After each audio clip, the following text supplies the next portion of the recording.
Satu je lagu ya. Lagu Bagaimana Aku Melukis, boleh ya? Okey, silakan mengambil tempat. Kita akan mulakan. Hai Hafizah, apa khabar? Tahniah. Tak selesai lagi tahniahnya, masih lagi hangat. Panas lagi. Anda sedang mengunjungi ke ITBM pada waktu ini. Jadi boleh membeli belah buku-buku yang hangat. Kita bicarakan seketika nanti. Dalam 2 minit daripada sekarang Sofa Putih akan dimulakan. Buku file dah sampai, baru saja keluar daripada oven. Hati-hati bila pegang, panas. Panas. Penulis pun belum tengok. Nanti kita nyanyi lagu Happy Birthday ya. Kita nyanyi lagu Happy Birthday untuk Fai. Jangan tunjuk pada dia. Jangan tunjuk pada Fai. Buku dia panas tu, Cik Khair, hati-hati. Sebab saya yang kena. Jangan tunjuk pada dia. Oi, panas sungguh.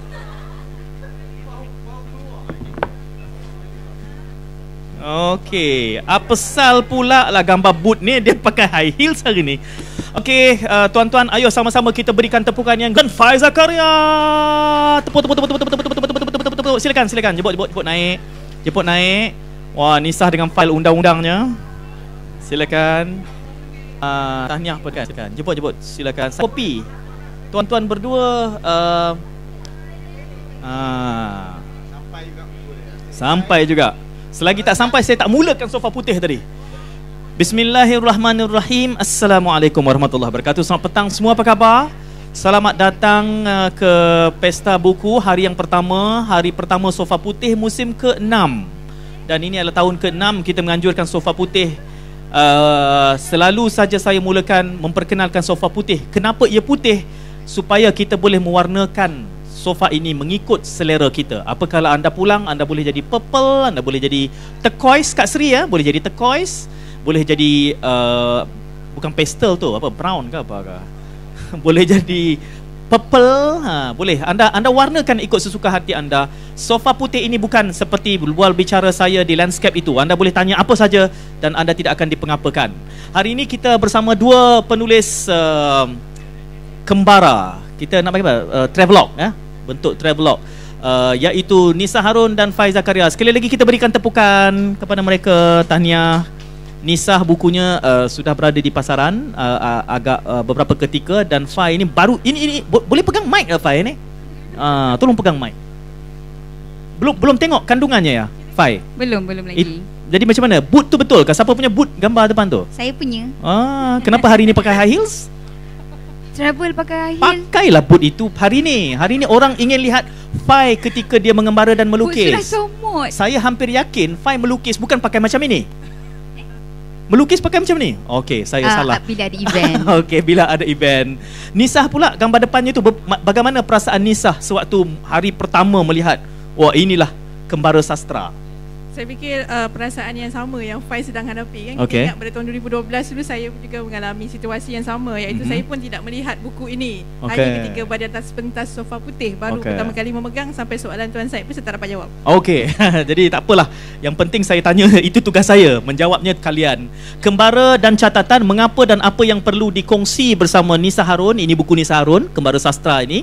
Dan itu buku Kembara Seorang Pelukis, Fai. Jadi kita boleh berinteraksi bersama mereka dan menyelongkar pengalaman mereka kembara melakukan travelog dalam pendekatan masing-masing. Satu dari sisi pandang sastrawan, satu dari sisi pandang pelukis. Boleh saya sebut begitu Nisa? Boleh ya? Cakap pada mic boleh? Ya, boleh, tak ada masalah. Okey. Dia rasa macam sembang dengan saya je. Kena sembang dengan ramai lagi. Salahnya dah biasa tu bersembang. Reporter tu ramai nak dengar suara-suara ni. Okey, mula kalau ada soalan pada peringkat ini silakan. Orang yang bertanya soalan akan diberikan satu hadiah, kereta Myvi tajaan ITBM. Saya nak tanya macam tu. Apa dapat hadiah ni? Selalu ada tiket teater ke? Anwar? Tak ada. Tanya soalan tak ada nota ke? Tengok Cik Anwar tengah mencari apa hadiah nak bagi. Tengok tu, ada pen ke? Okey, ada soalan dapat pen. Ini kawan-kawan reporter tak payahlah pen. Sebab dia buka telefon je. Dia buka telefon, dia rakam, dia tak tulis dah. Ada ya? Okey, kalau ada soalan angkat tangan. Kita ada 1 jam bersama Fai dan juga Nisa. Okey, sebelum kita menyelongkar tentang apa adanya kembara itu ya, at what point, pada peringkat mana kalian decide untuk merakamkan travelog ini? Apa yang berlaku di dalam kehidupan sepanjang Nisa ini pertama kali travelog atau sebelum ni ada travelog? Cakap pada mana? Tengok dah terbiasa bersembang. Itulah, ini yang pertama, tapi dalam yang lain masih dalam proses. Okey, ini yang pertama. Jadi pada peringkat mana yang membuat keputusan travelog sastra ni perlu? Baik, buku ini ketika saya kembali memang perancangannya akan ditulis, tapi tidak pasti dalam bentuk apa. Sebab ketika saya bercadang untuk menghasilkan buku ini, genre ini belum ada di tanah air, apatah lagi dalam bahasa Melayu. Bahasa Inggeris mungkin ada, dalam bahasa Melayu tidak ada, dan apatah lagi bertemakan sastra. Yang ini sedikit menakutkan daripada peringkat awal, apakah penerimaan khalayak, apakah orang boleh menerima buku seperti ini. Tetapi jadi saya mulakan dengan blog. Jadi bermula dengan blog dengan beberapa entry demi entry, dan akhirnya entry itu sampai 40. Dan bila sudah 40 entry, saya fikir saya cetak dan saya kemukakan kepada ITBM, dan ITBM Cik K menyambutnya dengan luar biasa sekali, dan saya fikir harga yang sangat berpatutan dan sangat mengejutkan, sangat affordable harganya, dan saya fikir persediaan itu memang tujuannya untuk menulis, cuma bentuknya saya tidak pasti pada ketika itu. Kenapa sebut sangat affordable itu? Kosnya di mana? Kosnya travelog itulah. Bukan, maksud saya buku ini berwarna-warni kepada siapa yang pernah full lihat color, full color, 4 colors kan, berwarna-warni, dan dengan harga ketika ini kan, harga RRP-nya 30. Dan ini istimewa lah. Dan apabila ditawarkan dengan harga 30, memang saya sendiri pun terkejut. Sebab ni sangat munasabah dan biasanya buku travelog harganya agak tinggi. Ya, asalkan royalty tidak terjejas tak mengapa. Tak ada masalah, royalty asalkan royaltinya ada. Tapi ITBM ni baik. Dia bagi royalty awal-awal lepas dicetak. Tu dia. Mana Cik Khair tolong cetak lagi, bagi royalty dia sikit kat saya. Dah habis dah. Jadi sewaktu Nisah menulis Kembara Sastra ini, ataupun sewaktu mengembara itu, sudah pun ada di dalam mata kepala itu kerangkanya nak ditulis bagaimana? Mungkin yang paling jelasnya ialah temanya ialah sastra. Ketika kembara itu saya sudah tahu mengenal pasti lokasi. Lokasi itu berkaitan dengan sastra. Artinya kalau di London tu saya tak singgah pun Harrods. Saya tak pergi Queen's End misalnya. Fai dah gelak tu sebab dia pergi Harrods dulu. Itulah kan. Macam mana? Tak apalah, itu pilihan dia. Pilihan saya tak pergi Harrods, orang kirim barang, kirim pinggan mangkuk, tak ada lah, minta maaf lah kan. Tempat saya buku, mesti kedai buku, museum, dan hal-hal berkaitan dengan penulis. Ini menjadi keutamaan. Maknanya kalau dapat ini dulu, saya ada senarai ini mesti, yang ini kalau dapat bagus, ya alhamdulillah, yang ini kalau bonus. Ada bonusnya, ambil yang ini juga. Konsepnya begitu. Itu dari kacamata sastrawan ya. Fai pula macam mana? Bila peringkat melukis, peringkat mana yang membuat keputusan aku harus mengembara dan menerbitkan buku, ke ataupun ITBM ni tiba-tiba tersandung jumpa terbitlah? Macam mana ceritanya? Asalnya saya ke sana untuk berpameran di Vienna, dapat jemputan berpameran wakil Malaysia. Jadi semua ni tak disangka, benda tak dirancang. Kawan dekat Switzerland tak singgah, adik saya di Bristol ajak singgah beraya kat sana, masa tu musim bulan puasa. Pai kena rapatkan sikit. Macam nak menyanyi macam biasa. So lepas tu bila saya pergi sana, banyak masa yang macam saya tak ada plan betul-betul untuk buat travelog, tapi saya suka melukis kan. Jadi kat sana architecture yang sangat cantik, building-building kat sana, tempat-tempat dia sangat cantik. Saya lukis. Bila sampai sini jumpa Encik K masa tu. Itulah saya kata, mereka ni bahaya. Jangan berjumpa dengan mereka. Jumpa je dengan mereka, Midas Touch, semua jadi buku. Kasut pun jadi buku. Itulah kan. Encik Kai ada masa tu nak bagi dia report untuk yang saya pergi sana, sebab ITBM ada menaja sedikit pameran saya di sana tu. Dia tanya, banyak ke sketch? Ada dalam 60, jom buat buku. So bila saya balik kira ada 99. Ingat kan tak cukup 60. Saya ada 99, cakap dengan dia itulah lukis punya lukis tak pernah kira kan. Kebanyakan lukisan yang dia buat memang masa berehat, masa jalan. Memang saya kat sana banyak jalan. Satu hari minimum 5 batu. Harrods pergi? Barulah boleh melukis kan. Betul. Ada lukis Harrods. Nisah dia tak payah melukis, sebab tu dia tak perlu pergi Harrods. Tapi tak payah masuk sebenarnya. Masuk sana tiba-tiba jadi macam kecil gila rasa. Mahal kan. Baru tahu jual boot. Itulah. So itulah bila berjalan-jalan, kalau saya ada rancang daripada awal untuk buat buku ni, mungkin saya akan pilih bangunan lagi cantik, tempat yang lebih menarik. Tapi masa tu tak. Bila kaki penat, berhenti, tak nak buang masa, lukis. Adakah itu satu kekesalan Tak juga. Okay. Tapi bila orang tanya Fai, kenapa Luki pilih bomba? Aku penat duduk kat tepi tu. Dekat Kuala Lumpur pun ada pilih bomba. Itulah pasal. Tak perlu pergi ke UK pilih bomba. Tapi itu lebih jujur sebenarnya. Jujur, ya. Lebih jujur, Fai. Nanti jap, saya nak tengok sejujur mana lukisan dia ni, saya pun belum tengok. Nak tahu jujur tak jujur kena tengok kat tuan. Memang betul-betul dekat tepi kaki 5 ni. Oh, duduk atas jujur lantai. sungguh. Jujur dekat tepi sungguh. pilih bomba. Donat pun dilukisnya. Sama dengan donat belakang rumah saya je. Betul lah, jujur sungguh. Okey. Ini di mana lokasinya melukisnya? Semuanya di Eropah ataupun Di Eropah. Okey. Pertamanya di Vienna, Austria. Okey. 20 hari di sana. Okey. Lepas tu saya ke Switzerland, Okey. di Geneva, tapi ada pergi Zurich juga, ada ke beberapa tempat lain lagi. Okey. Sambung ke London, Bristol, akhir sekali ke Paris. Okey. Ini Ini buku yang keberapa? indie ke yang formalnya? Kalau yang diterbitkan Ada formal tak formal ya? Okey. Kalau ini pertama, tapi Okey. kalau indie ada dua Indie. sebelum ni. Okey, maknanya ini buku yang ketiga lah. Ya. Boleh lah. Sebabnya apa? Sebab sekarang ni indie pun dah jadi mainstream. Betul? Betul. Sekarang ni nak kata indie tak indie, formal tak formal, indie pun dah jadi mainstream. Okey tuan, kita bersama Fai dan juga Nisa Harun bercakap tentang buku kembara mereka. Ini baru sembang-sembang santai ya, belum soalan lagi.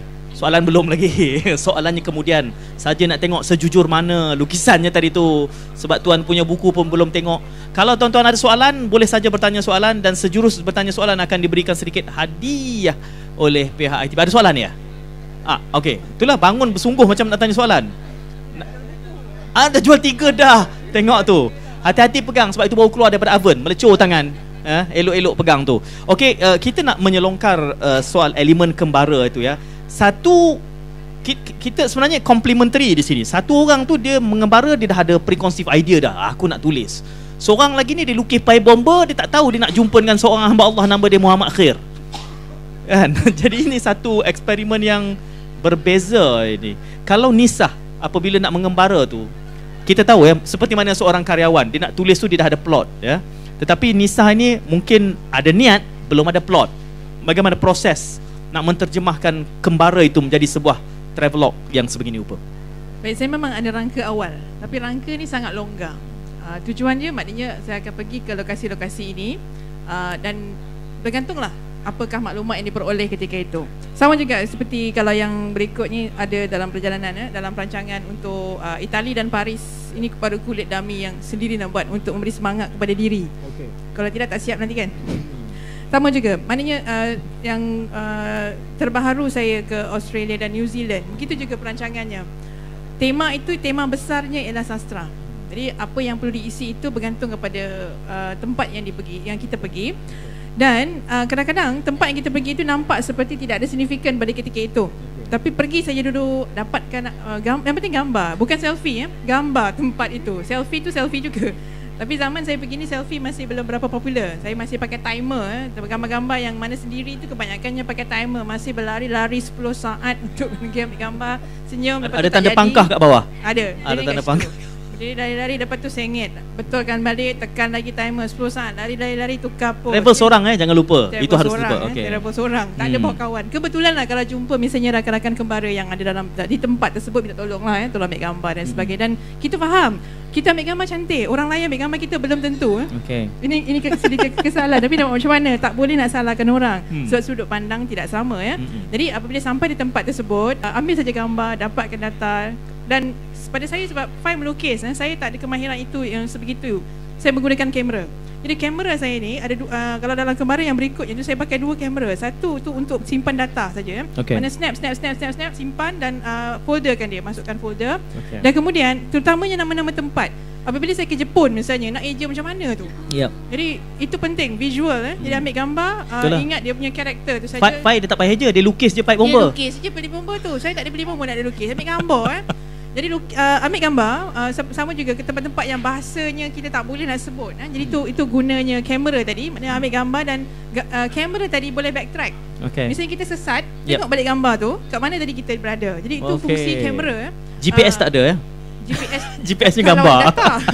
Kalau tempat tu kita dah datang, kalau tempat dah datang kita guna kamera saja. Pada saya mungkin lebih old school tapi it work kan. Jadi begitu. Dan apabila kembali kita akan ada sesi refleksi. Kita akan refleksi dan saya akan cari kembali maklumat tempat-tempat yang saya pernah pergi itu. Yang kadang-kadang ketika perancangan tak termasuk dalam perancangan. Tapi jumpa tempat tu, tak sempat nak research tempat tu. Pergi je dulu. Nanti balik, tengok balik. Oh, seperti contohlah dalam Kembaran ni Tile Hill, tempat yang terakhir saya pergi tu. Bila saya cari balik dalam internet, saya bayangkan Tile Hill is just another hill. Tapi rupanya ada sejarah di situ. Shakespeare pernah ada cerita yang melatarkan tempat itu. Ibunya sendiri duduk di tempat itu dan sebagainya. Jadi menarik kaitan tu akhirnya datang juga kaitan sastranya. Nisa ada kerangka. Bila Fai dia jalan-jalan sehari 5 km tadi ya. Bila dia hanya melukis bila dia rehat saja. Jadi kalau 90 tu maksudnya ada 91 kali rehat lah. Tak juga. Tak juga. Okey. Macam mana ceritanya? Kerangkanya macam mana? Memang awalnya pun ada terfikir tapi tak ada macam betul-betul planning sebab daripada masa yang saya dapat tawaran berpameran tu sampai masa saya pergi tu dalam sebulan je. Masa tu lah nak booking apa semua kan untuk 60 hari punya perjalanan. Jadi kebanyakannya memang buat macam saya cakap tadi, bila jalan-jalan je research memang kemudian. Melainkan kebetulan memang kita tahu tempat tu best, memang saya memang nak rakamkan. Sebab banyak je yang lakaran saya selama ni pun banyak memang duduk tak duduk diam, memang kena tangan tu berjalan kan. Masa bila bersembang? Tangan ke melukis sambil bembang? Oh, maksud lukis sekarang saya nak tengok. Boleh. Dia melukis sambil bersembang tu. Kelas gila kan. Lukis sketch. Dalam ni memang lakaran pen dengan warna air. So dia tak memerlukan. And then benda tu tiru. Maknanya apa yang saya nampak saya lukis. Jadi boleh kalau misal kata buat artwork yang serius, you cakaplah sorang-sorang. Tapi tentulah ada elemennya yang akan menangkap. Kalau tidak, takkanlah pipe bomber menjadi subjek. Betul. Tentulah rehat juga. Kebetulan rehat, kita tengok tanda-tanda dia lukis tak? How do you decide the element ya? Adakah secara kebetulan benda ni berada di depan di Vienna dan harus dilukis? How do you decide? Biasanya saya lukis benda yang saya rasa tak ada di sini. Kalau ada di sini rasanya tak ada lah. Memang semua lukis benda yang setiap apa yang macam kita duduk sekarang ni kan. Kalau kita tengok daripada sini, you suruh lukis apa? I mungkin akan lukis kamera ni. Saya tak nak lukis. Saya tak lukis orang. Tak menarik dia kata. Sebaik dia jawab macam tu. Dia kata tak menarik. Tak boleh. Tak lukis orang Tak, saya tak berapa suka lukis human figure. Jadi bergantung keputusan untuk apa subjeknya itu. Sebab perjalanan ni pun tidak dirancang. Jadi kenapa lukis? Satu lagi bila kita rancang, kebanyakan tempat yang saya rancang, pergi sini nak lukis lah. Tapi hujan ataupun sejuk. Bila sejuk tangan tak boleh lukis tau, keras. Jadi lukis apa yang nampak.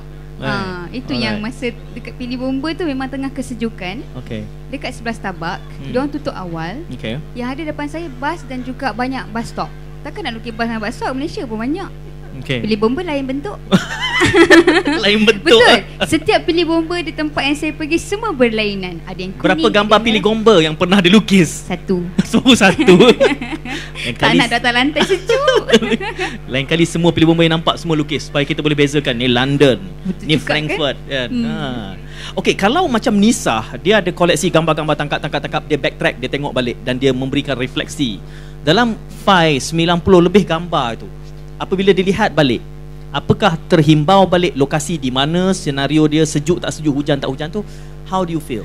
Memang ada banyak gambar masa ambil tu. Dalam travelog saya ni, sebelah kanan tu lukisan lakaran tu, sebelah kiri gambar saya melukis.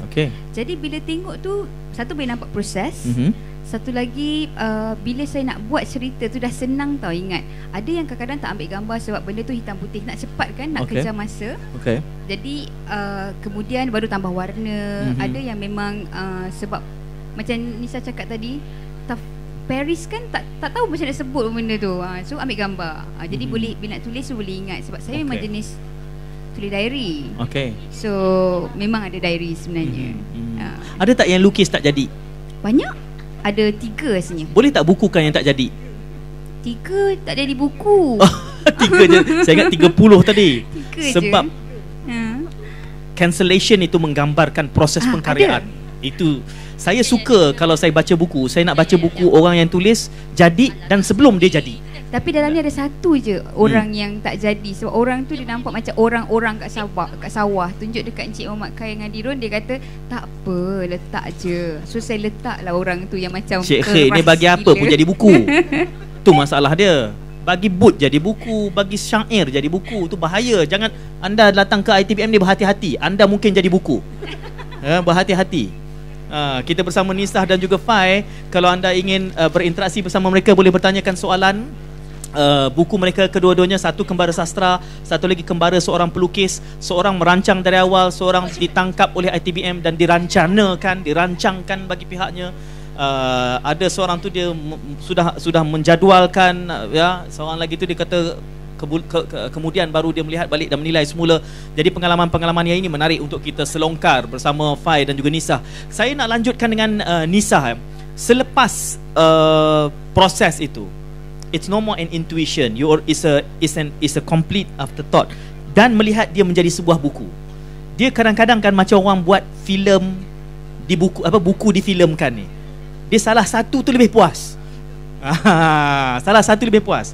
Puas kerja ITBM ke, puas blog ke, ataupun Facebook? Mana satu? Puas berjalan. Tak aci lah. Dia tak nak tunjuk silap ITBM. Tak aci. Bukan. Maksud saya begini. Saya rasa Fai juga dan siapa-siapa yang melukis dan menulis, perjalanan itu kita anggaplah 100%. Tak mungkin yang saya hasilkan ini ialah 100%. Dia barangkali 60-70% saja yang boleh saya masukkan. Contohlah, yang ni saya memang tak pernah buka, hari ni baru saya buka. Berhati-hati semua, tolong catat ya. Di London, ketika di London ini memang saya tak masuk dalam ni, tapi gambar tu ada dengan saya yang saya anggap ni personal. Ketika itu sedang lalu satu kumpulan nude cyclist. Nude cyclist dengan terbogel-bogel tu tengah lalu. Dan saya terkejut, saya tak sangka ada event pada ketika itu. Kameraman dah tunggu dah dengan kamera-kamera mereka yang sekaki-sekaki zoomnya panjang, sebab mereka dah expect benda tu lalu. Takkanlah benda tu saya nak masuk dalam ni. Jadi saya ada juga boleh menjaga. Tapi hitamkan tempat tertentu. Banyak sangat nanti nak kena hitam. Banyak sangat nak hitam. Tak boleh dihitamkan. Jadi begitu, ada perkara yang akhirnya saya fikir saya menulis sebagai seorang penulis juga, walaupun dia catatan kembara, tapi saya banyak memasukkan elemen sastra. Jadi dalam elemen sastra memang kita ada plot, memang ada suspense. Yang saya nak hantar dalam buku ini ialah perasaan saya. Jadi dalam sastra yang dikirimkan ialah perasaan. Bagaimana saya nak menunjukkan kepada pembaca saya bahawa sekarang saya sedang penat. Saya sedang dalam euforia kerana menjumpai kedai buku 84 Charing Cross Road yang sudah tutup itu, yang sudah jadi restoran, dan saya sangat teruja nampak restoran itu. Dan orang lain kena kenapa lah orang ni nampak restoran excited tapi tak masuk makan. Tapi saya excited kerana saya jumpa inilah Marks & Co 84 Charing Cross Road yang dah tutup itu. I was so excited. Saya pandang kiri, saya pandang kanan, saya nak telefon orang kat rumah pun, kat Malaysia pun masa tu malam dan sebagainya, tak sesuai. Jadi perasaan itu yang saya nak hantar. Jadi apabila pembaca membaca catatan ini, saya harapkan saya menghantar perasaan itu.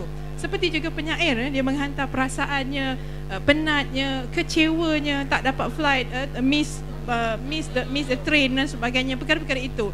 Kerana dalam kembara, dan saya fikir apabila kita membaca catatan tentang penggambaraan, hal-hal ini yang ingin dikongsi, dan bukan semua orang dapat peluang mengembara. Jadi kita hantarlah perasaan-perasaan ini, kekecewaan dan sebagainya, kegembiraan, semua itu.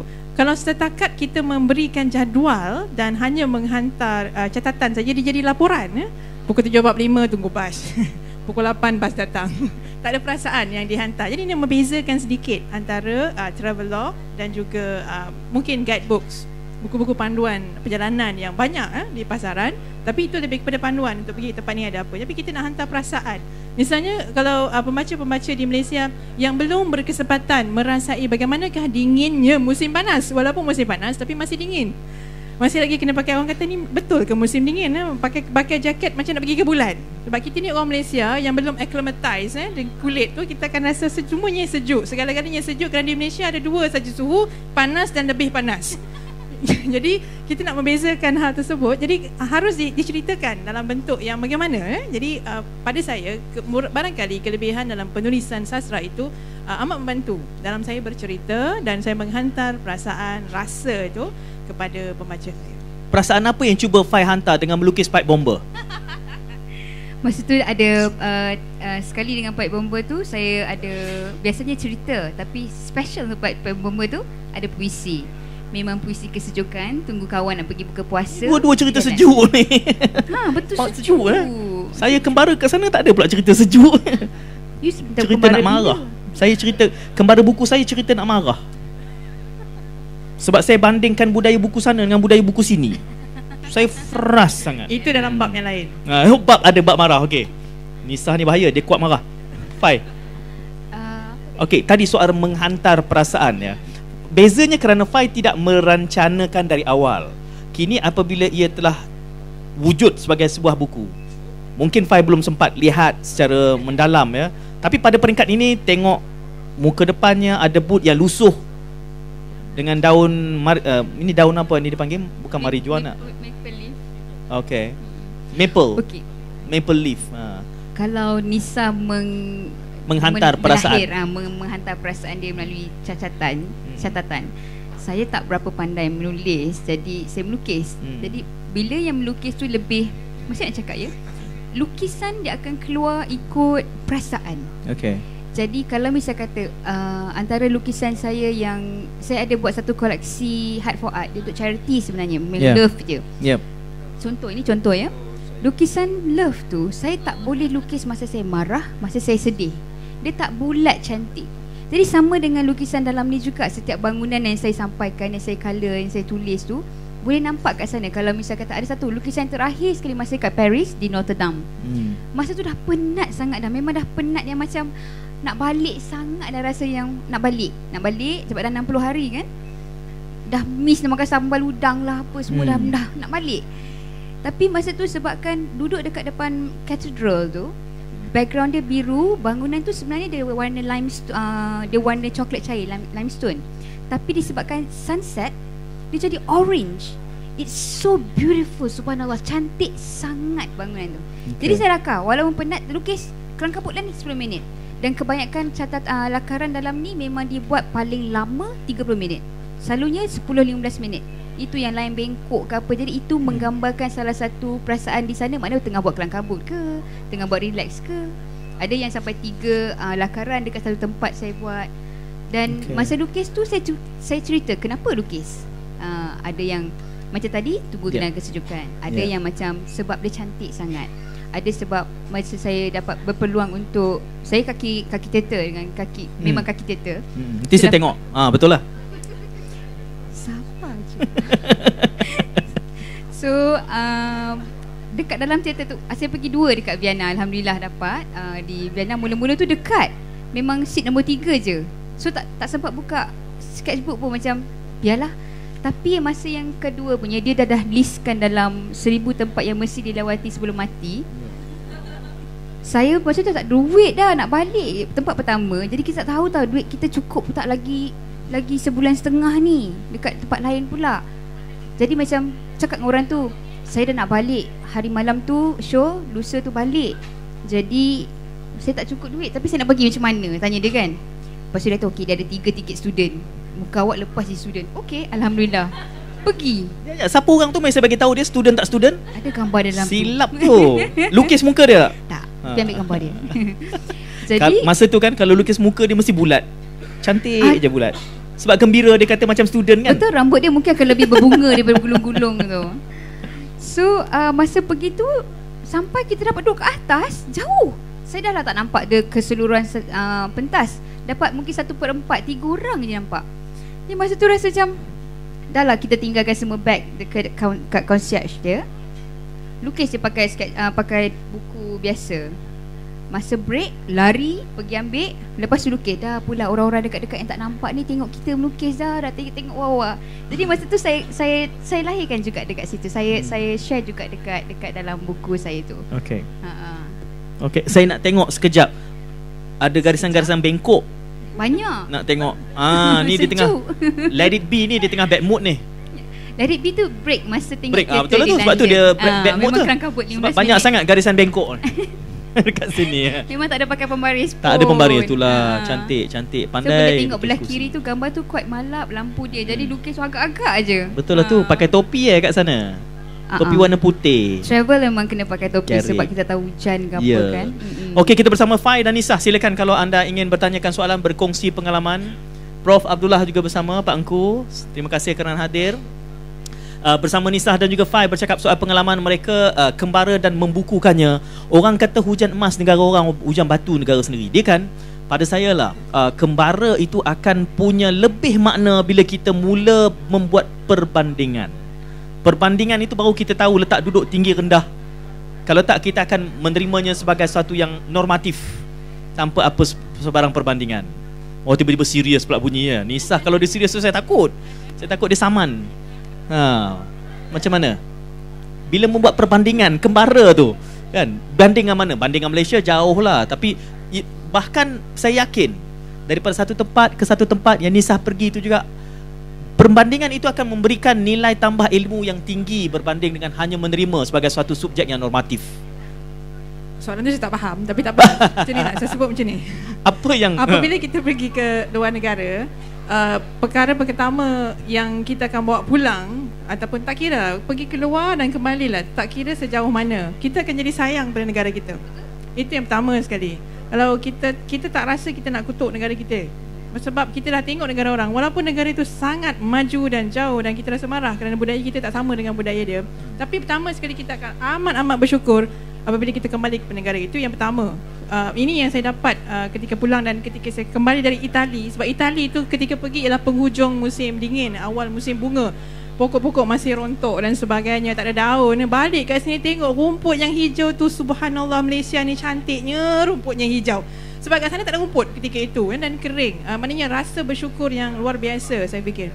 Dan apabila kita, macam saya keluar kembara, saya solo, belum mampu nak bawa keluarga maknanya saya nak, kalau anak-anak saya pun, anak-anak saya ada tu, anak-anak saya kalau dia nak kembara, saya nak dia cari duit sendiri. Sebab dia akan rasa maknanya apabila dia kena berusaha untuk dapat sesuatu. Bukan senang nak keluar.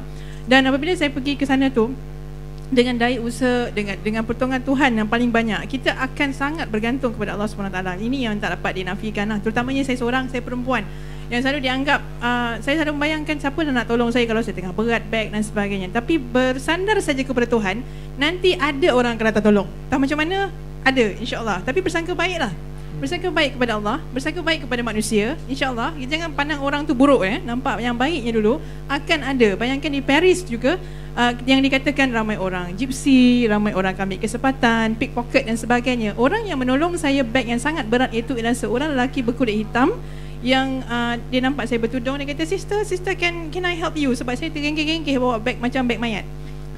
Berat. Masa tu bukan kembara yang ni, kembara lain. Jadi dia sangat nampak dia nak tolong. Dan saya memang tak jumpa pintu keluar, gaduh not tu, masa tu tak jumpa pintu keluar. Jadi ini orang yang menolong.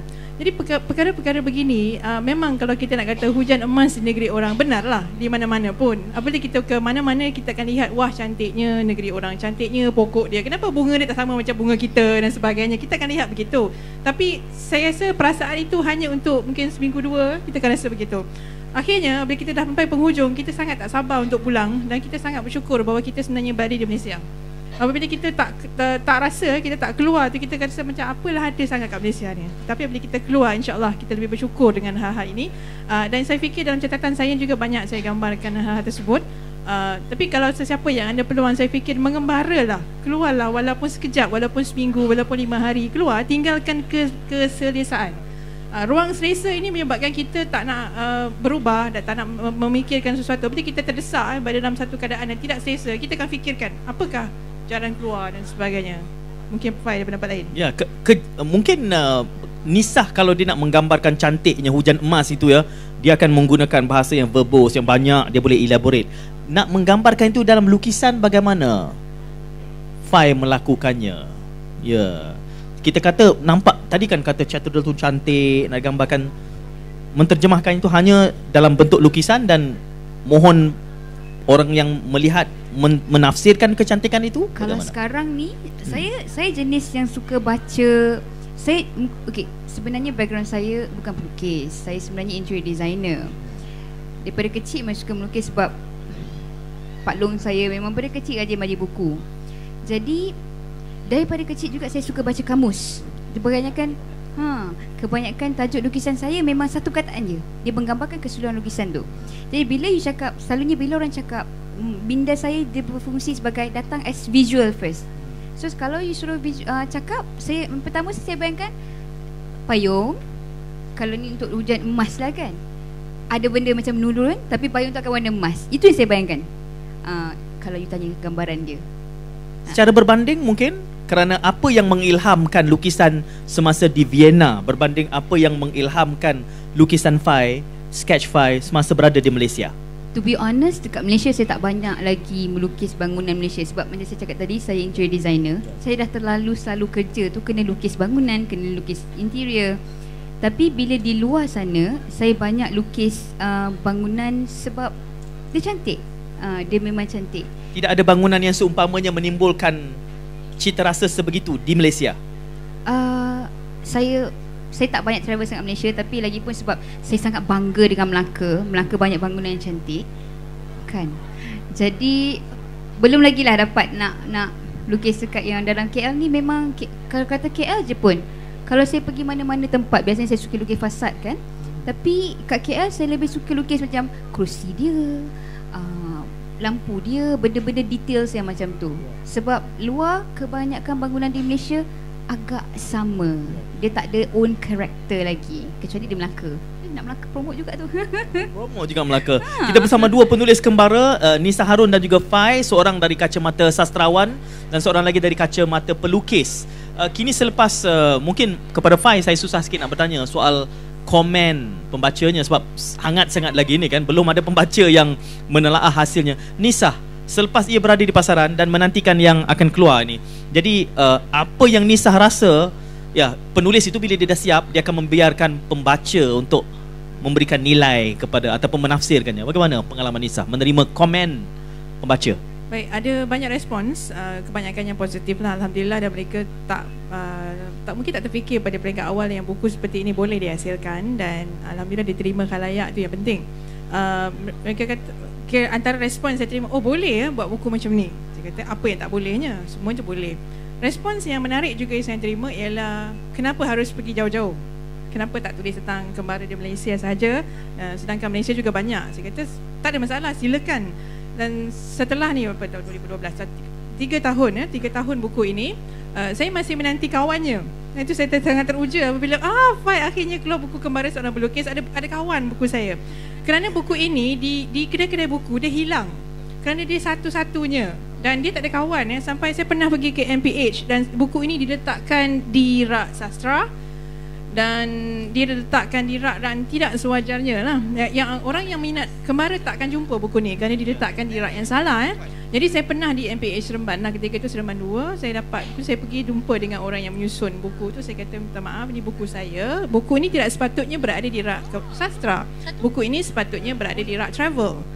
Dia pun pegang buku tu dengan serba salah sebab travel betul, tapi masalahnya dalam ruang travel tidak ada buku Melayu. Jadi kalau letak di situ, dia pun masih hilang juga sebenarnya. Letak di sastra pun dia hilang, letak di situ. Saya kata, manalah orang yang kata dalam blog dan sebagainya yang komen letak dekat rak bestseller. Akhirnya betul. Akhirnya MPH tak tahu nak letak mana, dia letak dekat recommended shelf. Jadi dia letak di situ dan saya senyap je lah kan, ada orang datang. Dan itu antaranya. Dan saya fikir respon-respon saya menunggu supaya ada kawan lah buku ini, supaya buku ini dapat diberikan satu genre. Sebab buku seperti ini dia kena flood the market. Kalau dia tak flood the market, dia akan ketinggalan dan biasanya hilang dalam rak-rak. Sebab tu kalau kita tengok buku-buku yang lain juga, dia kena harus datang berkawan-kawan. Kerja ni kena berjemaah. Apabila dia satu-satu saja, dia biasanya dia akan hilang. Jadi cabaran saya itu dia, untuk menghidupkan buku ini dan terus-terusan. Dan sebab dia begini, bukan senang maknanya pergi kembara balik terus tulis, pergi kembara balik terus tulis. Tak boleh begitu. Hemingway pun ambil masa yang sangat panjang. Kembara Parisnya, A Movable Feast itu dia tulis bukan ketika dia Paris, dia tulis ketika dia sudah pulang ke Amerika, kerana dia perlukan refleksi.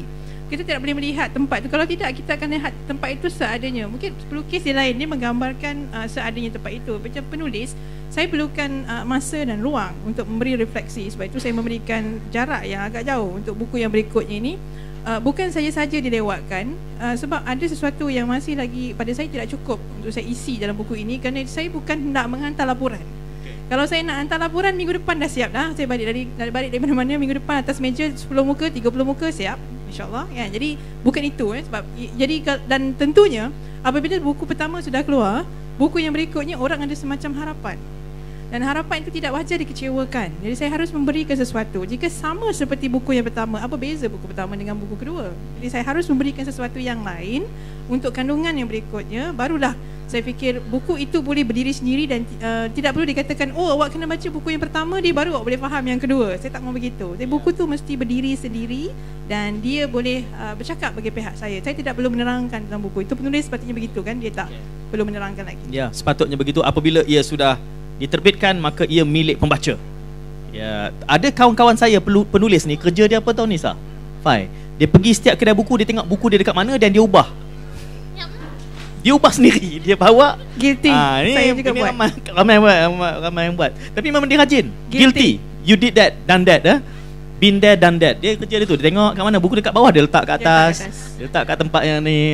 So Fai kena buat juga tu, Fai. Itu caranya. Cara dia. Dan satu lagi tip ialah minta tolong kawan-kawan. Apabila kawan-kawan masuk ke kedai buku, ni nak bantu sahabat-sahabat penulis. Pergi ke rak, tengok tak jumpa buku tu, terus pergi customer service, request buku tu.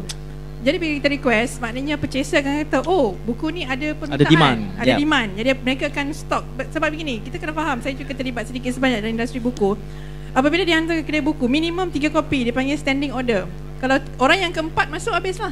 Orang satu, orang dua, tiga beli. Orang keempat, oh tak ada lah buku file dalam kedai ni, tak ada lah file. Jadi jangan senyap dan minta dia terus pergi ke kaunter, tanyakan, buku ni saya nak buku ni. Order dah lebih sikit lagi dah seronok kan. Jadi order beli buku Fai dengan Nisa, terus order 5. Saya nak 5. Lepas tu kata cancel 4, saya nak 1 je sebenarnya. Yang penting order dia masuk kedai. Masuk kedai dulu. Itu cara dia nak tolong kawan-kawan Fai, kalau Fai bukan seorang penulis, kini bukunya wujud sebagai sebuah travelog dari kacamata pelukis ya. Saya tak boleh nak bertanya apa komen pembaca kerana sangat-sangat baru saja sampai. Depan mata dia dibuka bungkusannya tadi dan dia belum pun tengok lagi. Jadi apa harapan Fai melihat buku ini? Ia wujud sebagai sebuah buku, bukan sebagai sebuah antologi lukisan. Dia sudah ada perkataan yang dizahirkan untuk mencirikan lukisan itu. Jadi bagaimana Fai? Are you still a writer? Are you still seorang ilustrator, seorang pelukis, ataupun sudah mula morph? Soalan ni dah ramai orang tanya, you ni sebenarnya apa? Designer ke? Puisi pun tulis, baca, menyanyi pun menyanyi, menulis pula, melukis apa? Saya lupa tadi ada satu lagu dia janji dengan kita. Tak ada. So, jawapan saya ialah saya penggiat seni. Tak kira pun seni tu dari segi apa. Pelukis, saya melukis. Kalau nak suruh saya menyanyi, saya menyanyi. Baca puisi, tulis puisi. Saya penggiat seni. Jadi apa saja tentang seni, insya-Allah saya akan buat. Jadi saya tak suka melabel sesuatu. Tu yang saya cakap dekat dalam prolog saya pun. Jangan suka melabel setiap benda. Kenapa nak labelkan? Bila kita labelkan sesuatu, dia akan ada limit. Right. Jadi soalan dia apa tadi? Ingin melukis atau menulis? Yang mana yang lebih dalam konteks buku ini, mana yang dominan sebenarnya? Fai sebagai pelukis atau Fai sebagai penulis? Okey, sebenarnya daripada dulu lagi lakaran saya, buku sketch saya selalu nak kena songlap, nak kena tarik dengan orang, nak kena kidnap. Dan ada juga ada orang pernah sketchbook saya pernah ada orang offer satu helai 500. Berapa helai dalam tu? Tapi saya tak nak jual sebab benda lakaran 500 ni kenapa tak jual? Tak nak, kita bukan nak cari duit. Kita belum berkenalan masa tu. Kalau berkenalan masa tu saya dah letak 1,000. Dah ramai dah orang cakap, mai aku jualkan. Ada. Tapi macam saya cakap, saya kalau nak cari duit, kalau duit yang saya kejar, saya baik kerja sebagai designer. Okey, sekejap. ITBM semua royalty Fai bagi pada saya. Tak boleh. Saya ada depan ni. Minta izin Pak Cik. Royalty dia nanti saya bagi nombor akaun dia. Dia tak mau duit, Cik Khair, dia tak mau. Duit maksudnya nak bayar benda. Saya salah tafsir. Kalau perjuangan saya dalam seni bukan untuk wang, itu yang pasti. Sebab kalau nak duit, saya baik buat saya punya ID, which is saya masih buat lagi. Baik buat benda-benda macam-macam benda dah buat. So kalau dari segi buku ni, sebenarnya salah satu cara saya nak, setiap orang yang tanya dulu nakkan buku tu, sekarang you dah boleh dapat dalam bentuk kopi ni lah. Satu lagi dari segi penulisan pula, saya tulis macam saya bercerita. Kalau orang yang pernah rapat dengan saya kok bercakap tau. Jadi benda ni boleh dengar macam saya bercerita. Kalau nak kata lukisan atau catatan, saya punya lebih kepada lakaran. Kerana itulah tajuk dia, lakaran dan catatan, bukannya catatan dan lakaran.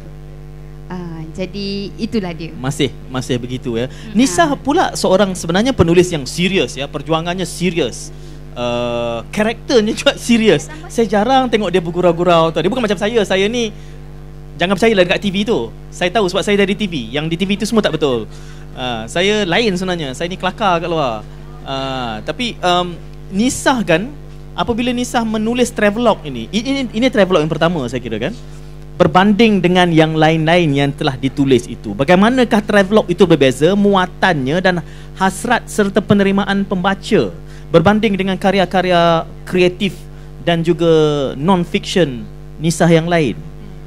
Baik, ini satu percubaan saya sebab saya sebagai penulis, saya setuju dengan Five. We cannot be defined by other people. Others are not supposed to define us.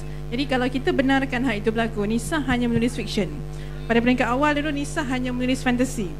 Anisofilia dan sebagainya saya diasosiasikan dengan kisah fantasi. Saya tidak mahu sebarang label sebab saya percaya dari dulu lagi perjuangan saya ialah saya penulis nota.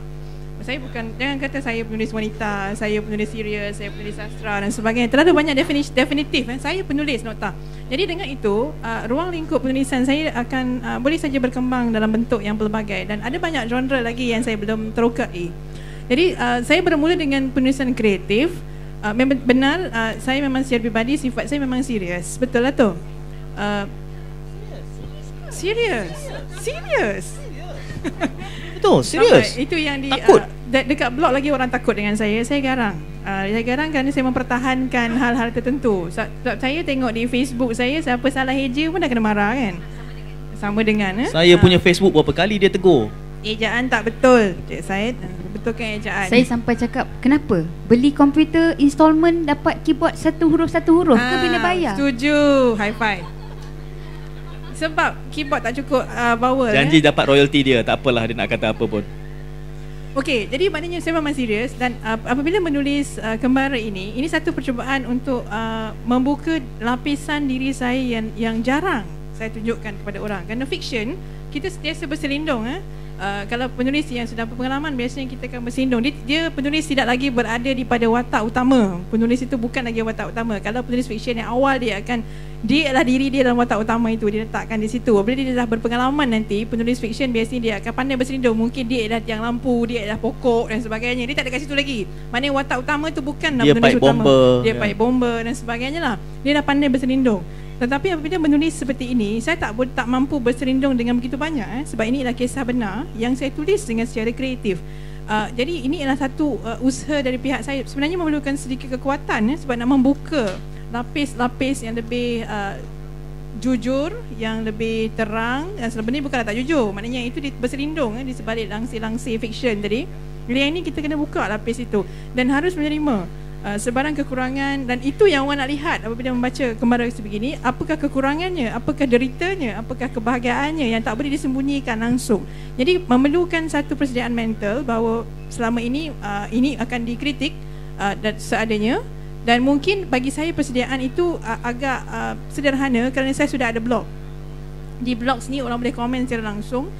Di blog sendiri orang boleh memberikan pendapat dan sebagainya. Dan sekarang dengan Facebook orang lebih berinteraksi dengan lebih langsung. Jadi saya fikir itu perbezaan yang sangat ketara. Kalau fiction itu boleh saja berselindung-berselindung, boleh saja kita bina, kita boleh cipta apa yang tidak ada dan kita letakkan sesuatu di situ. Tapi di sini tak boleh.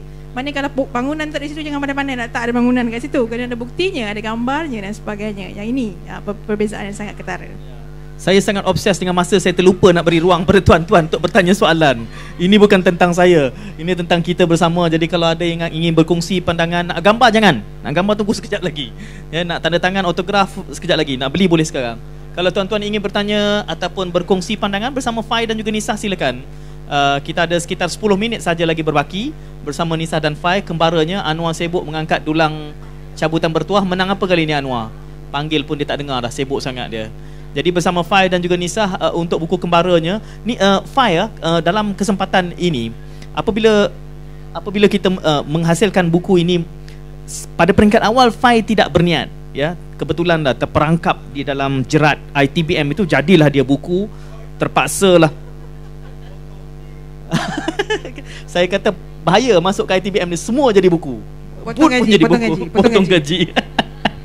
Alamak, mana Anwar? Tolong bagi baca sekarang. Apa ni, Fai, perancangan mungkin melihat bahawa it's a workable model. Ini adalah satu yang baik, ya, dan memeriahkan lagi dunia penulisan, penerbitan dalam tanah air. Mungkin sekaligus telah terperangkap di dalam kerangka itu. Masa depan akan lebih banyak lagi yang lukisan-lukisan yang akan disusun sebegini. Okey, insya-Allah. Sebenarnya asal idea ni sampai ialah buku kedua saya ialah buku puisi yang saya terbitkan print untuk pameran solo saya yang pertama. Puisi lakaran. Jadi selama ni kita baca buku puisi sahaja. Jarang ada lakaran. Dia dekat buku yang tu saya buat lakaran, daripada lakaran tu keluar puisi. Ada yang puisi baru keluar lakaran. Itu yang dapat idea kat sini untuk buat lakaran. Apa cerita dia? Sekarang ni bukan puisi. Puisi kadang orang tak faham nak relate. Ada yang boleh faham. Ada kawan saya duduk sebelah saya, baca satu-satu baru dia boleh relate. Betul. Dan lepas tu yang ni perlu dijelaskan. Perlu dijelaskan. Tapi yang ni insya-Allah sebelah tu lakaran. Mungkinlah lakaran saya tu sengit ke, color dia tak apa-apa. Masa tu macam gembira, tiba-tiba termerah. Patutnya bangunan tu warna lain. Tapi di sebelah kanan dia ada cerita dan juga ada gambar saya di sana. Maknanya gambar saya melukis ke, di atas lantai. Ada tu memang tengah beratur nak masuk museum. Ramai sangat melukis ini. Pergi ramai lagi. Duduk atas jalan melunjur, lukis. Guard tu dah tak boleh nak marah dah, sebab dah fresh dah masa tak boleh masuk. Jadi kalau untuk buku seterusnya, insya-Allah saya ada perancangan dengan pihak ITBM. Buku puisi saya tu akan diterbitkan dengan karya. Tapi cuma beza dia dengan yang kedua ialah yang kedua tu semua lakaran. Yang mungkin akan ada lukisan, tak tahu lagi. Tapi dari segi travelog, InsyaAllah boleh. Ya, ada soalan susulan nanti seketika nanti. Tapi dah minit-minit yang berbaki. Sambung, sorry. Anda bercakap lagi. Ya, minta maaf. Satu lagi, sebenarnya kenapa saya setuju dengan Encik Muhammad Khair Ngadirun untuk terbitkan buku ni ialah saya segan asal ni dulu, segan nak melukis depan orang. Bila kita lukis takut orang duduk, orang tengok kan ada gegar lain kan. Betul. Jadi buku ni nak tunjuk sebenarnya it's okay, lukis. Mana pun yang ada, apa pun yang nampak, saya nak encourage semua orang melukis sebenarnya. Sebab daripada lukisan tu kadang-kadang kita boleh bercerita instead of ambil gambar. Bateri dah habis, nak cakap macam mana, semua teknologi ni pen, insyaAllah boleh. So memang nak encourage orang melukis. Saya pun mula-mula dulu segan nak tanya soalan. Allahu Akbar. Tapi lepas 18 tahun soalan bertubi-tubi keluar. Saya tak tahu dari mana datangnya soalan tu. Bagus, tiba-tiba je terbit kan. Tapi ramai orang offended dengan soalan banyak ni. Dia rasa udahlah tu, jangan tanya banyak-banyak. Jadi kita ada beberapa minit saja baki. Kalau tuan-tuan ingin bertanyakan soalan, saya melihat kalau ada isyaratnya. Nisa, saya tahu muatan buku ini sangat berharga. Sangat banyak maklumat. Setiap satu tempat yang Nisa pergi tu, apabila saya membacanya, sebahagian tempat tu saya pergi untuk kembara buku. Kacamata lensa dengan kacamata penulis tak sama. Dan kami ada beban kos yang lagi besar sebenarnya. Bila pergi kena 5 orang. Jadi kita memang sekejap sangat kena berlari-lari. Itu berbeza. Oleh kerana muatan dia sangat banyak, tentulah ada 1-2 teras yang pada hemat penulisnya jangan terlepas pandang. Kerana satu buku yang sama dibaca oleh 10 orang, huraian dan penafsirannya berbeza, ya? Sebab perspektif kita berbeza. Tapi kalau dalam kacamata penulisnya, kalau boleh disusunlah sebagai tiang-tiang seri travelog ini, saya nak tanya kepada kedua-dua, apa yang sepatutnya mereka harus pegang apabila mereka membaca Kembara Sastra baik, Kembara Seorang Pelukis baik? Apa yang jangan terlepas? Maknanya apa tidak boleh tinggal? Ya. Tidak boleh tinggal. Maknanya kalau saya kembali kepada perancangan, maknanya saya memang ini mesti. Maknanya katakan dalam senarai wajib saya ada 5 tempat yang mesti mesti pergi, mesti experience, mesti ada pengalaman di tempat tu. Saya cuba sedaya upaya untuk memenuhi. Kalau tak cukup 3, tak cukup 5, barangkali 3, barangkali 4. Itu yang penting. Jadi ini mesti ditulis, wajib ditulis. Yang lain tu ialah yang tepi-tepi, side, mana mesti ditulis kalau dapat peluang. Kalau tidak ada, maknanya ada preparation di situ. Ini maknanya kalau dalam 3 bahagian satu ni mesti, yang kedua ni bonusnya, yang ketiga ni lebih bonus lah. Jadi setiap tempat itu ada sudah tempat. Okay. Itu penting. Kalau tidak dapat, kalau tidak nanti tak ada semacam hala tuju. Apabila kita pergi ke tempat-tempat begini, sebab kos dia tu, macam saya kos sendiri ya. Jadi bila kos sendiri, saya memang hari siangnya berjalan saja. Saya hanya tidur waktu malam dan kena tidur pukul 9 walaupun matahari tak tenggelam lagi. Pergi sama kan, kena tidur. Sebab kalau tidak penat, apabila kita penat, dia memberi kesan kepada keesokan harinya. Bila kita penat, ada satu bahagian yang di London tu memang saya tak faham apa yang dia alami. Kita dah penat, bila kita dah exhausted, mentally exhausted. Kita nampak bunga cantik tu, ya Allah, buruknya bunga tu. Sebab cantik itu bukan pada benda, cantik itu pada hati kita. Apabila kita bergembira, pilih bomba pun cantik kan. Sebab dia bergantung kepada perasaan kita pada ketika itu. Jadi kena jaga emosi supaya yang dihasilkan itu seperti yang kita harapkan. Jadi ini yang pentingnya, iaitu ikut aturan. Manakala jadual tu memang nampak saya seperti rigid jadual saya ni, kerana kos saya memang sangat jaga. Apabila saya terlebih satu hari, maknanya kos saya dah lari. Kos saya lari, siapa nak bayar? Orang anggap buku ini ditaja oleh ITBM. Saya nak buat statement, bukan. Buku ini bukan ditaja oleh ITBM. Ini kos saya sendiri, tapi diterbitkan oleh ITBM. Fai, apa yang tak boleh lepas? Bagaimana, apa tiang serinya buku ini, Kembara Seorang Pelukis ini? Nama pun pelukis kan, jadi memang lakaran dia. Lakaran dia. Bila tengok lakaran tu, baru baca cerita dia apa. Banyak juga tempat yang memang saya plan nak pergi. Macam Nisa cakap tadi, kena pergi. Memang pergi lukis. Tapi ada nak pergi macam tengah-ngah kat sana kan, ngah-ngah tengok semua benda jalan-jalan. Memang kat sana kan memang subhanallah je, macam cantiknya macam. Sebab lagi pun benda dulu-dulu, lepas tu diorang preserve kan. Kita memang dekat, ini pengalaman saya, dekat sana kita lebih dekat dengan Tuhan. Macam tadi saya dah cakap, satu sebab memang kita bergantung pada dia je, tak ada siapa yang nak minta tolong. Satu lagi sebab cantik je lah, itu syurga bagi dia orang kan, dunia ni. Jadi kat sana memang cantik. Kadang-kadang sakit hati kat pokok tepi jalan pun cantik. Apa ni, tak aci rasa macam tu. Jadi dalam ni tengok lakaran dia. Kalau macam saya ada tulis dalam ni juga, saya punya travelog bukannya rangkaian fakta yang macam buat research dulu baru pergi, tak. Dia sebenarnya spontaneous. Jadi di buku ni juga boleh nampak saya sebenarnya seorang yang spontaneous. Kalau ada apa-apa idea, usulkan, insyaAllah saya consider. Kalau ada sequelnya, apakah ia akan kekal spontaneous? InsyaAllah, ya. Saya lebih suka nak So jangan rancang lah. Jangan rancang nak pakai boot ke, high heels ke, kebaya ke. Tak, sebab dalam ni ada cakap tak, ada tempat tu dekat Geneva, awak beli kasut baru. So awak nak melawal lah dengan kasut tu, pakai. Melecet kaki. Setengah jam duduk kat sana. Saya cerita dalam tu. Masuk gambar serun dah pakai slipper je. Ada. Itu semua yang saya rasa is a tips. Satu tips, satu lagi juga pengalaman pribadilah masa kat sana. Mungkin terakhir lah ya, tambah sedikit. Apabila kita kembara seorang diri, kita tak ada orang yang kedua yang kita nak bercerita. Jadi semua itu tersimpan. Dan apabila kita yang tersimpan, dan maknanya yang jadi she can afford a photographer. Ataupun orang yang mengikut lah ya. Saya tidak ada. Jadi oleh itu saya tidak dapat bercerita kepada orang lain. Jadi kita simpan dan akhirnya ditulis. Apabila kita dengan seorang kawan, dengan siapa-siapa, kita cantik akhirnya habis di situ. Kita tidak mencatat kerana kita memuji dan oral tu sudah keluar terlebih dahulu berbanding dengan kita cantik, kita simpan dan kita tulis dan kita ceritakan bagaimana kecantikan yang kita pandang. Kerana dalam nota tak boleh nak tulis cantik saja, harus digambarkan kecantikan itu. Jadi kita akan memaksa diri bagaimana kita nak bercerita kepada orang yang tidak berada di sini betapa cantiknya ataupun apakah perasaan kita pada ketika itu. Dia memaksa. Itu yang kelebihan kalau kita kembara sendiri. Itu bezanya pula bila kami buat Kembara Buku TV. Barangkali. Sebab dia ada lensa yang hidup itu.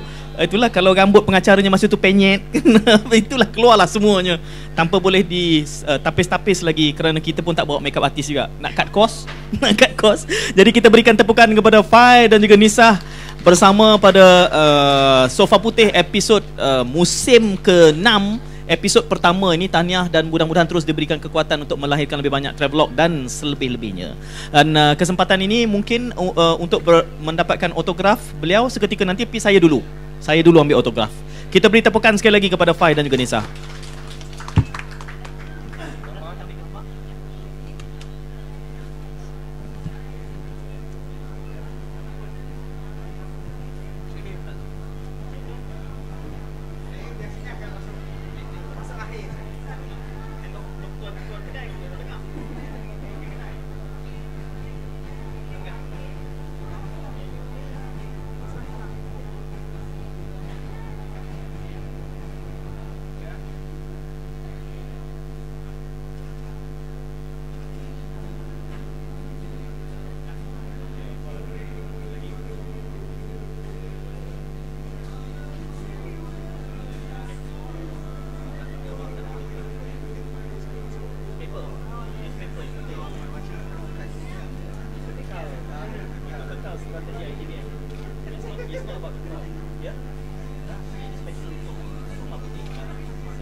Sementara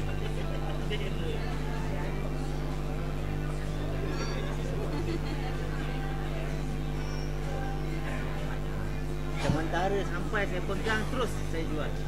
Okey, ini nama-nama dia accordingly Okey. Sana ada tempat dia. Oh sana.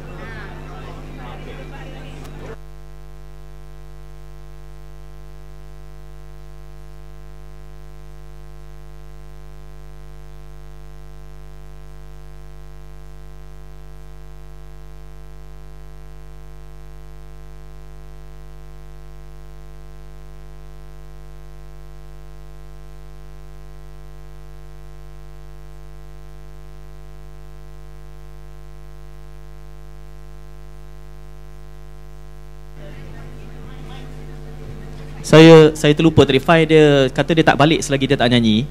Tapi oleh sebab dua-dua ada, jadi Fai dan Nisah sama-sama akan menyanyi.